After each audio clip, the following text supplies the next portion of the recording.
It's very hard for brands to find the right agency partner. We help brands run an agency search and connect with the right people at the right time. Finding the right agency is a combination of science and art. What are the red flags that agencies keep doing that brands are like, it's an immediate no, or like, you just didn't hit it? You started an agency, you're successful for a reason. What is it that you do really well? And then lean into that.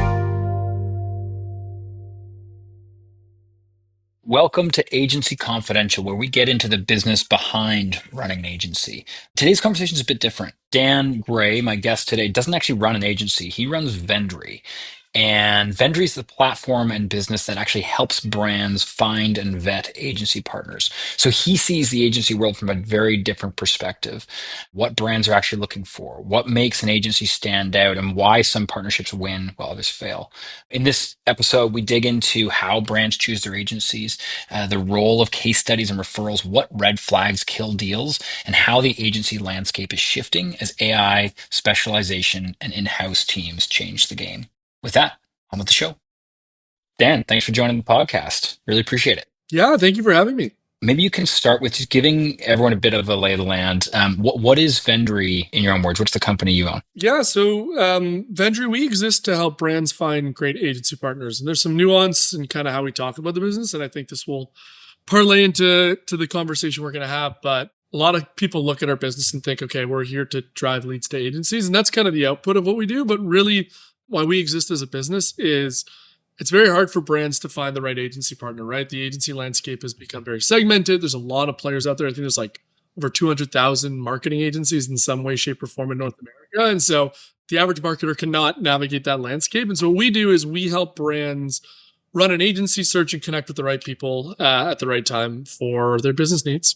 Nice. How do you end up in a business like this? Most people in your shoes go start an agency or work at a brand. How did you become the connective tissue between the two?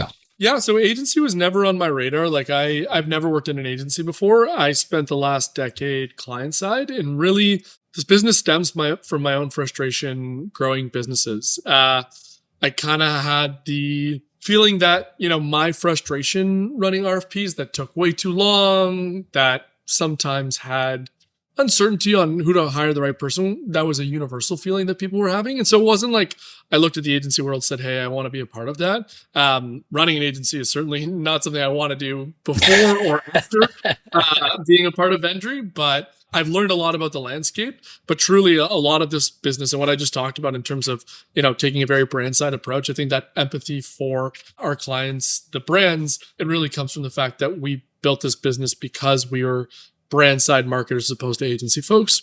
Nice. Tell me more about that. You come from the brand side. What did you do brand side? Yeah, so was running growth at a number of different businesses prior to this. The most recent being Cotton, the Canadian retailer, the apparel startup based out of Toronto. So I was running the growth marketing function. Was there for about 3 years. Prior to that, I was at a Series A healthcare startup. Even before that, I was at another Toronto retailer, well.ca. So a bunch of different roles and functions. My sort of bread and butter is performance marketing, predominantly on the B2C side, which also makes this business kind of a weird fit for me, given that everything we do is B2B lead generation. But yeah, I think, marketing is marketing. I noticed that the challenges that I was having as a marketer, and especially as I mentioned, I was the benefactor of being on some growing teams. The need for agency is you have to do it. It's mandatory. I don't know how you can grow a business without external vendors. And so, that pain point was very much front and center throughout the course of my career. Yeah. And talk about it's funny, most listeners to this are going to be agency side. They're going to be owners of agencies. Talk about what those pain points actually show up as when you're hiring an agency, or when you hire an agency, it doesn't go well, you get the wrong agency. Like, what does that actually look like from someone who's actually working on the brand side? Totally. I think in general, hiring an agency is ultimately it should be a value add for a manager or the head of a marketing function. But the actual process to get there is very laborsome, and it is also very disruptive to running a marketing team. And I don't know if agencies necessarily empathize with that.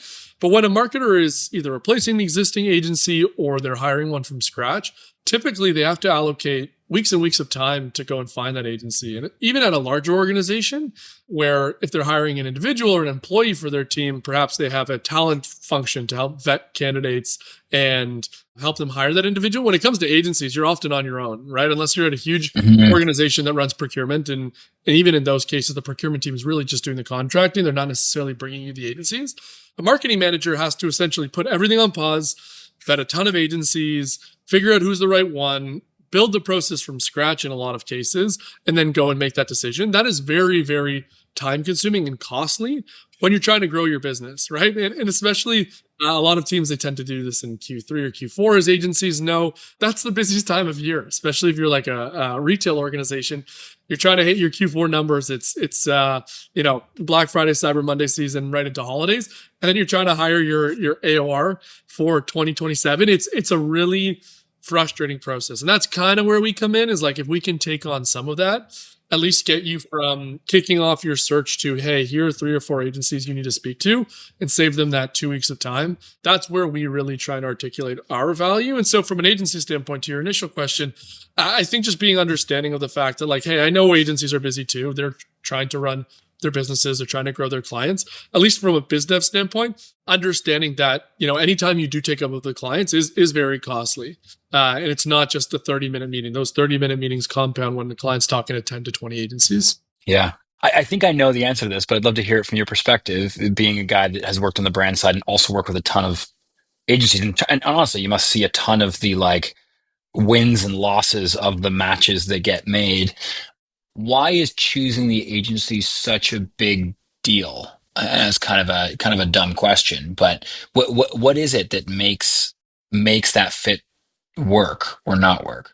That is like the $1,000,000 question. And I wish I could say we have this down to a science. And this is part of the reason why Vendry is a human-led matchmaking process, right? We've experimented with algorithmic self-serve platforms for clients and using AI and technology to match people. But ultimately where we've landed is the agency search process needs to be dictated by humans. We use a ton of technology in the back end, but ultimately finding the right agency is a combination of science and art. What makes a perfect match? There's no right answer there. I think what we try and do, if I can sort of boil it down in a way that's a little bit easier to describe, I think we're trying to increase confidence in the decision that a client is making around an agency, because we can never come to a client and say, hey, this agency is going to be 100% successful. Agencies listening to this that have tons of experience and might consider themselves the best agency in a given discipline, no one bats 1,000 when it comes to agency work. And so what we're trying to do is at least say, you know what? There are so many agencies in the world. You can't map them yourself. You don't necessarily know who's working with who has perspective with a given industry. All we're trying to do is provide them with information and recommendations to strengthen their ultimate decision. And so how we do that is, hey, here's case studies from agencies that work in the same industry you do. Here is agencies that have the right team culture or size, or location as you guys do. And we think that's going to be a really huge value add given everything you've explained to us. Ultimately, the client is the one who comes up with the brief. We are very hesitant to be prescriptive about what kind of agency a client should have, because ultimately they're the ones who are going to have to live with that decision. And so all we're trying to do is serve that brief and bring agencies that are going to increase the integrity of the search and ultimately lead to a higher outcome, long-term relationship. Nice. When talking about how brands, once you kind of bring the options and you're taking a giant list, like what you said, at 200,000 or something, you're bringing it down to, okay, here's 3 or 5 or whatever that number is. We're going to bring it to the brand. What do you see at that point? Like, what are the agencies doing that are consistently succeeding in landing these deals? Yeah. Let me explain to you a little bit about like our process and like the data points we're capturing, and then I can answer sort of what kind of rises above the rest. And so there's kind of twofold to our process. One, Vendry is an open network. So anyone who's listening to this thinking, hey, how do I get on Vendry and how do I start getting leads? So we are an open network. We want every agency in the world to provide information to us so that when the right brief comes up, we have them handy and we can include them in the process. So that's like stage one is onboard a ton of agencies, ingest a huge amount of data so that when a brief comes up, we are inviting the right 10 to 15 agencies to participate so that we can dig a little bit deeper. That's like level one, building our network. We have 60,000 case studies internally. We've worked with over 4,000 agencies submitting through our portal. So as you can imagine, there's a lot of data there that we're sifting through. The next layer from that is a search-specific set of questions and vetting. So once we have our list of 10 to 15 agencies we want to reach out to, those agencies then get a small questionnaire. And we're kind of doing this on behalf of the brand. This is where, a lot of the time savings comes in for a brand. So we're asking 5 or 6 questions specific to the brand. What kind of experience do you have here? What's your philosophy around X, Y, and Z? What clients have you worked with that have similar circumstances that you can kind of speak to? So we're then vetting on a very specific set of criteria to understand how the agency would solve those problems. And so it's kind of an amalgamation of the two, right? It's like our general understanding of that agency vetting. It's vetting related to the specific brief. And then as well, what sort of performance data do we have? So we do spend a lot of time with our agencies. We take calls with them. We have clients with them, right? Whenever we do briefing calls with new clients, we ask who they're churning from. So we have churn data as well. When I say art and science, we're taking all of that information. We're not necessarily weighing it in a way that's scientific, but we're trying to build a comprehensive understanding of that agency so that, let's say we reached out to 10 to 15 agencies, 8 submitted. We want to make a recommendation of the top 3. We look at all of that information as objectively as possible. And we come to the client and say, hey, these are the 3 that we think make the most sense. This is why you should speak to them. We think it's worth a conversation. And one thing to caveat this whole conversation, and agencies might be listening to this and thinking, hey, Vendry might be a little biased. How are they informing their decisions? We are actually 100% incentivized on quality because we are only making money if the client ends up signing with the agency. So we're referral partners with our agencies. We don't charge per lead. There's no upfront cost to being a part of Vendry. And so if we make the wrong recommendation, the client comes back, they meet with the 3 agencies and they say, hey, Dan, your team didn't do a very good job. We make no money. We bought that lead on your behalf. We spent all of that time running the search. And if the clients walk away, we're the ones who are ultimately sitting with that loss. And so truly we try to be as objective as possible because our outcomes, they're predicated on our ability to drive strong leads. And we also want those to be long-term successes as well. Our referral relationships with our agencies also ensure that we're incentivized to make good relationships, not just like short-term set and forget, but those relationships kind of stand the test of time as well. Nice. Can we talk about like what that costs? Like what kind of like referral programs how that works? Yeah, sure. You get paid on performance. That makes a lot of sense. We do the same thing with referral programs internally, with other agencies, that kind of thing. How does it work with a company like you? Like you're a professional referrer effectively. How do the economics work on something like that? Yeah, so our standard referral terms are 15% for up to 24 months. So obviously if a client churns before that, we never collect any revenue beyond what the agency themselves collect. We're the last ones to get paid. We know 15% is a lot. Agencies have very sensitive margins. I'd say 90% of the agencies that we reach out to with briefs are open to those terms. I think most agencies, it sounds like Pilot House included, have already built in referral fees into their margins, right? It's just a natural part of the agency business. And so when we approach agencies with those terms, I think it's pretty standard. There's times where we'll make exceptions. There's some pieces of marketing that are a little bit more margin sensitive than others, where perhaps there's a lot of third-party costs. Direct mail is a great example. If you think about a direct mail agency, they have to pay the postal company, right? And there's no negotiating that. And then there's printing costs. And so like the final amount that they make on their client is quite small. And so our fees also only come out of not profit, but anything less third-party costs, so something like postage. Gross profit kind of thing. Yeah. Exactly.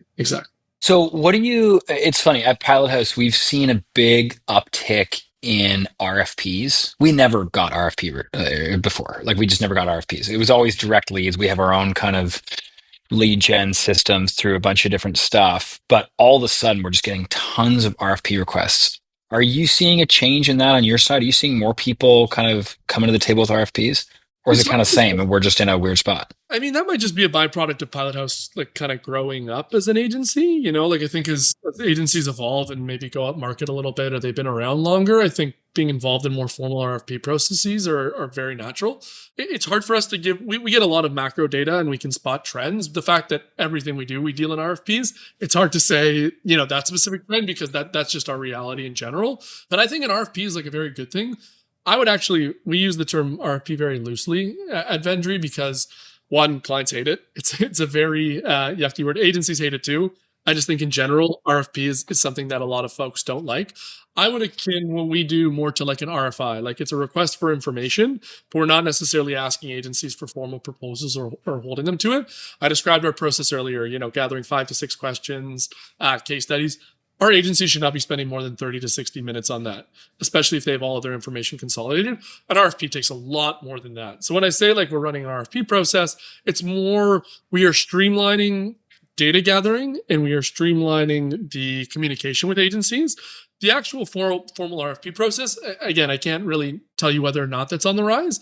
I don't love very formal RFPs. I don't know who they ultimately benefit. I think you could, even if a client doesn't want to use Vendry, I think you could replicate a process like ours and get to the same outcome, quite frankly. Yeah, it's funny. Our thesis on it is that, I mean, everyone, you included, me included, I'm sure, are using Claude like it's our best friend for everything. And our belief is that people are using Claude saying, "Hey, how do I pick an agency?" It's saying, "Well, you got to run an RFP. You put an RFP together and you do that." On that, how much are you seeing clients using AI to decide on which agency to go with? So we don't always get like full transparency on how the client ultimately makes the decision, but we've had a few cases where clients have said, "Hey, I threw your submissions into ChatGPT or Claude, and I built out this matrix. This is what we ultimately use to make our decision." It is happening more. I'd say in the last year, we've had at least 4 or 5 examples of clients providing that to us, whereas that didn't exist before. And if those 4 or 5 are sort of a subset of a larger group that isn't sharing them outright, it is happening a lot. So yeah, definitely clients are using AI to inform their process. We use AI to inform our process, right? We're not using it to make decisions, but in terms of like information gathering and how humans distill information, it's a huge part of what we do now. We get a ton of information back from agencies. I think AI is much better at distilling that into digestible ways for our clients to look at it and form opinions than necessarily we could do building our own manual presentations. That's a big part of what we're doing for sure. Yeah, 100%. Yeah, we've started kind of as a rule now when we build a presentation, whether it's like an RFP response or just our deck, we put it through AI and say, "Hey, we're this brand. Pretend you're this brand. What flags do you see? What did we miss?" And it always picks up stuff. And you're like, "Shit, that's a good idea. We should have put that client that we have on here. We just missed that one. They're very similar to them. We just didn't do it." It's been a really great way just to kind of like, if we assume they're going to use it, it's going to give roughly the same answer probably to them that it's going to give to us. So we may as well kind of nip it in the bud, do it Agreed. early. Yeah. And I'd say for agencies like there are some clients that might turn a nose up at AI writing. I think ultimately like writing and proposal drafting, to me, that's not ultimately what RFPs are won and lost by.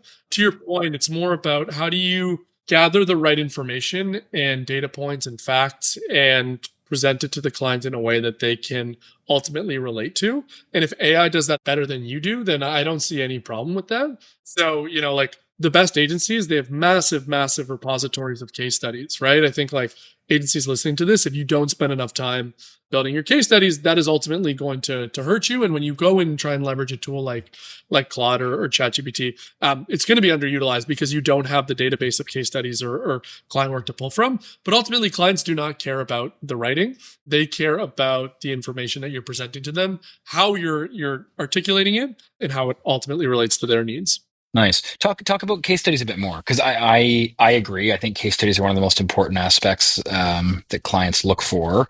Go a bit deeper if you can into what makes a good case study. What's too much fluff? What's too in the weeds? Like what do you see as the ideal for a company? If an agency can wave a magic wand, what kind of case studies should they have? Yeah. Taking a step back, right? Like you're talking about evidence for agency performance, right? And I'd say like first and foremost, the strongest evidence is actual client performance. I always dreamed of like building a repository where agencies plug in, their clients' meta accounts so that we could see which agency is driving the best ROAS. It's impossible. People have tried to build that. It's really hard to do. So that doesn't exist. So unfortunately, like clients can't access performance data for other clients. It's not in the realm of possibility. So then you go a layer deeper, and I think like the next strongest is a client referral, right? Someone more secondhand telling you how performance is. And so that's really who we compete with as a business, right? Rather than a client going to Vendry to run their search, they're going to their network, they're going to LinkedIn to ask, what agency is doing well for you. That's a really, really strong proof point. And agencies that are listening to this, that work with you guys, they're well aware. Like agencies are still built on really strong referrals. Beyond that, though, is clients that don't have a strong referral network. And I think that represents the majority of the population, right? Most marketers do not have a Rolodex of people they can trust, at least ones that have businesses that resemble themselves close enough that they can find agencies with similar skill sets. And that's really where case studies come in. And I think agencies roll their eyes sometimes, and I know clients don't necessarily love case studies, but there's no other artifact that exists that can act in place of a case study. And so that's why they're so important. Yes, it is hard to verify the information in them, but I think ultimately most agencies are quite genuine about the performance that they've had for clients. Smart clients then ask the agencies for references to go to the clients directly and verify the information there. But the reason it's important for agencies is because, it's the only way to show the kind of work you can do and let a client say, hey, I'm a pet care brand. This agency is a case study for pet care. They're talking about the exact same problem that I'm trying to solve. They shared really well how they were able to do it. I want to work with them. And so for an agency, as you're building your client base, I think it's really important to ask clients for permission to go build out case studies. Sometimes you have to build them anonymized, but ultimately the larger repository of case studies you have, I think it serves you really well because you never know what niche is going to pop up, what kind of decision criteria the client has. And so the larger swath of case studies, the easier it's going to be for a client to spot themselves in your body of work. For sure. Yeah, I love that. What's your take on anonymized case studies? And so we have this issue at Pilot House. Some clients are like, yeah, happy. We'll jump on a call. We'll give you the full meal deal. Some clients are like, we don't want you to share anything. So we have some case studies, I think we say like under NDA or something on our website. Are those valuable? Are those a waste of time? What do you see there? No, I don't think it's ever a waste of time documenting the work that your team does.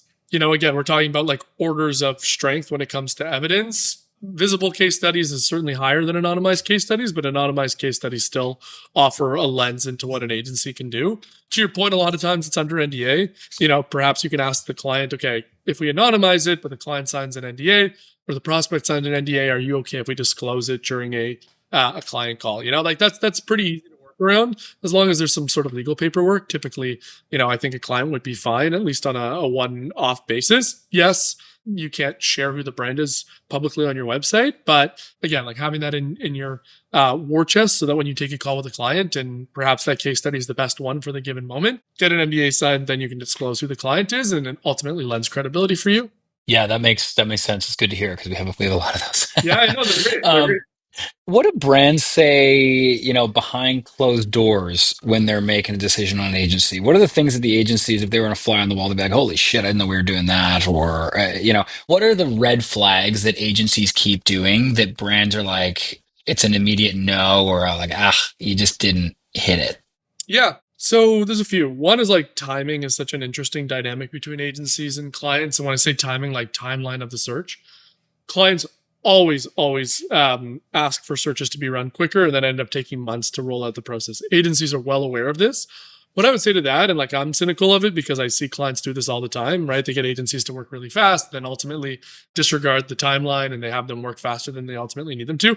I would still say from an agency standpoint, like hustle as fast as the client asks you to. Yes, they're going to drag the decision out, but we often hear from clients that they are judging the agency based on how quickly and how reactive they are during the process. I think that is a really great skill for agencies to show. It's such an easy thing to do. Yes, you have a lot of work on your plate, but if it is a priority lead, I think speed is definitely a benefit. In terms of other things that clients say to us or red flags, I think clients are not always great at articulating culturally what they're looking for. Oftentimes we kind of try and boil it down. Sometimes there's regional nuance. Sometimes the size of agency does play a much bigger role than the client has articulated to you. I think like lean into the cultural pillars of your agency. If you're a small agency, stop trying to pretend like you're a big agency. I think like there's benefits to every size, shape, complexion of agency makeup. That's another really big one. And then something that comes up a lot, agencies, oftentimes they are very quick to put their sales team front and center. And I understand why, right? Ultimately, those people are going to be the ones driving the sale. But clients want to speak with the person who's going to be managing their account. We have seen all too often agencies bringing the salesperson out front. They close the deal. That client is churned 3 to 4 months later because the people that they get working with are duds. You need to expose your people. All you are doing, if you're not, is prolonging a potential pitfall down the road. And so I'd say bringing the whole team in, yes, still have your salespeople present, but giving an opportunity for the client to build a relationship with the people that are going to be managing their account day to day, not just account reps, but as well, if it's a performance role, hands-on keyboard, performance folks, that goes a very long way. Clients appreciate that. They want to see that. Yeah, it's always a battle. We have that battle internally. It's a time game. It's a resources game. If our best people are on sales calls, how do you intro calls even? It becomes a battle of time. But yeah, I completely hear that. And our best deals come in the door when we've got the people working on the account, building a relationship with the client before they become a client. No question. What's the landscape look like right now on both the brand and agency side? Are people pulling in purse strings? Are people looking for like what does it look like right now? Are they looking everything needs to be AI? Like what is it? How does the overall space look? Yeah, I'd say like a year ago, if you asked me that question, I'd say it was a little bit more bleak. Like I think the market overall for agency has definitely picked up a bit. Where I think there's challenges probably a lot more on the B2C side than the B2B side of things. Like retailers in general, I think are not necessarily doing as well as a representation of the overall economy, right? Like if you think about who's driving growth more on a macro lens, it's tech companies, right? It's B2B organizations, it's like the really large enterprise tech clients. But when you zoom in, D2C brands not necessarily having the same sort of growth that they were 3 or 4 years ago. And I think agencies are ultimately feeling that.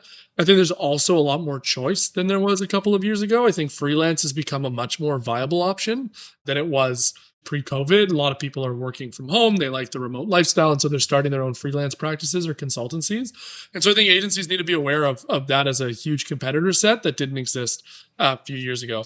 That said, still massive room for agencies to grow. One trend that's kind of taken shape since we started this business is it only increased is specialization of agencies. Yes, AOR's agency of record still exists, and clients do, in some cases, want a sort of generalist agency. But more often than not, we have a lot of clients where we're doing, and this was something I didn't even think about when we started the business. I thought, hey, we'd run a search for a client. They wouldn't call us for a couple of years because they'd be so happy.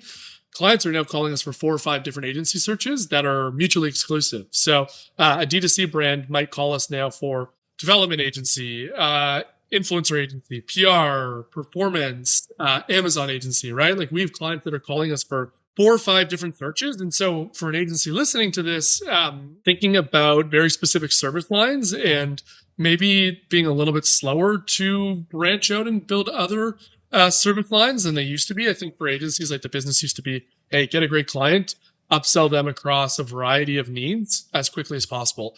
Now, I think that's great from a revenue growth standpoint internally with your clients, but I also think that does potentially silo you from new clients because it becomes very hard to discern what you're an actual specialist at. Yeah, that's interesting because you're right. I mean, so many agencies. It's the playbook, right? You start with one service, you add a second, you add a third, you add a fourth. What do you where are you still seeing the kind of generalist AOR agencies win? It's still larger clients. I think like if you are determined to increase your service line offerings, go up market with it, right? And this is ultimately where you get into like your 100+ person agencies. The client and service line strategy kind of have to go hand in hand because, I think about an agency like Pilot House, you guys are an awesome performance shop. While, you're offering UGC creative and you're offering media buying, a client might be thinking about those two things in silos and they might want specific. And so they look at you guys and go, "Oh, I don't know which line to give this agency to." And so, like, am I giving them UGC? Am I letting them buy media? Whereas a larger client is going to say, "Hey, I'm very comfortable with you guys owning both," right? And so, like, I think for agencies, taking a step back and thinking about like your business development strategy more comprehensively, not just like, okay, how do we go to market? How do we acquire leads? But like, how do we package our services, package our skills in a way that aligns with the clients that we're going after? I think it's disjointed in a lot of agencies, and I don't know if that's necessarily something that's being thought of because agencies are a hamster wheel from what I understand. I've never run one, but I get the sense from a lot of agency owners that like you often just get caught up in the client work. You try and say yes to as much as possible. That could be hurting you more than you think down the road. Yeah, great feedback. How are you seeing in-housing impact things? I mean, with AI coming up hot and heavy, what We've had people come in and say, "Well, I could just do this with one guy in house," and some cases maybe they could, sometimes they can't. But what are you seeing there? Are you starting to come up against that in your work? Clients wanting in house, build a team. Yeah, it's coming. I don't know if it's as prevalent necessarily as like the news makes it seem. I don't know. Like, I think it'll come quickly. I guess where it's being offset is you're hearing about massive layoffs at some large companies, right? And so companies are not just weighing where does efficiency come from, but like where does flexibility come from? And so, yes, you could in-house things and try and build it internally with the team, and smaller businesses can certainly try and stand up their own process with one person. But when you're laying off hundreds of people, an agency becomes a much better solution, right? Because agencies, for better or for worse, are a lot more flexible when it comes to dismissing them, right? An agency doesn't perform. I think you feel a little bit easier letting an agency go than necessarily firing an entire department, just because that's the nature of the relationship. So yeah, I would say like AI is an existential threat to agency. It's not there yet. I think in a couple of years it will be. It's not to say don't be concerned, but I would be much more concerned about like SaaS offerings, freelancers, and consultants as a competitor to hiring an agency than I would an in-house team, because I think a lot of companies are getting much more comfortable going away from, hey, we have to build the skill set internally. Yeah. Well, on that, where do you think the agency model's going over the next 5 years? I know it's a tough question, but what do you kind of view if you had a crystal ball in front of you? Where do you think it's going to go? I'm not sure. Like it's hard for me to predict too far into the future. Like I think there is a certain size of company where it's not going to change. The AORs are not going away. Like, you have the ad awards is taking place, I think, in the next couple of weeks. Like that's going to be 5 years, right? And the clients that are working with the same agencies that are winning the Lions, that world I think is transforming a little bit, but it's still going to be there in 5 years. I think this trend of specialization is going to go even further. I think the trend of really micro agencies is going to continue escalating. If I'm like a really talented individual at a company where, I can stand up my own AI UGC process using Claude Code, why would I just do that at one company when I can go and build a 3-person agency and sell it to 10?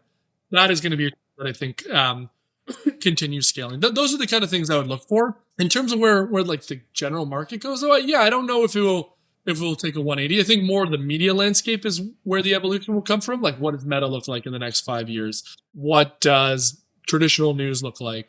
Does linear continue to shrink? Like a lot of those things I think will lend itself a little bit more to what the agency world looks like. But yeah, hard to say. Yeah, well, we're all asking the same questions, that's for sure, and none of us know the answers. It's changing quick. We're getting close to time here. What's one piece of advice? Agencies are we have agency, our vetted peer network for established agency owners. One of the biggest sort of topics in agency is people coming in and saying, and these are small agencies, big agencies, my pipeline is changing. Where the hell do I get leads in 2026?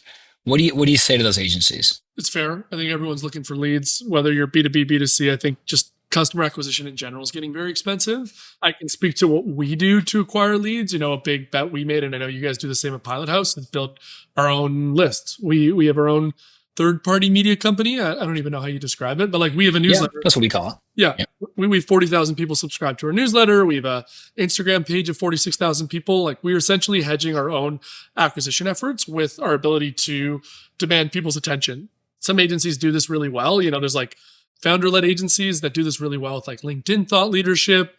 There's founder-led agencies that do this well with like YouTube videos and content creation. I'm envious of them because I'm not someone that like, can sit in front of a camera and record hours of video that I can then throw on social. But like, yes, that stuff is great. The problem is these platforms are ever changing. You guys all know this because you've been squeezed by these platforms before. And so I'd say, yeah, like try and build your list. If you can build your own places for thought leadership, it could be a Substack or like a Beehive newsletter. It can be your own social pages. Just make sure that, you're not at risk of being squeezed out by a social media company.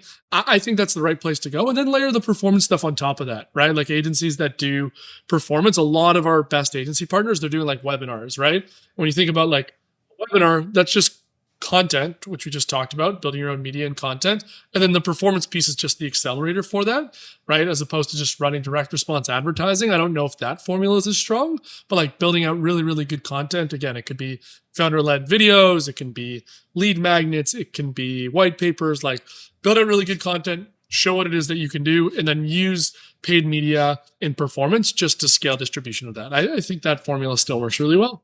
Do you think founder led is becoming more important in the agency landscape?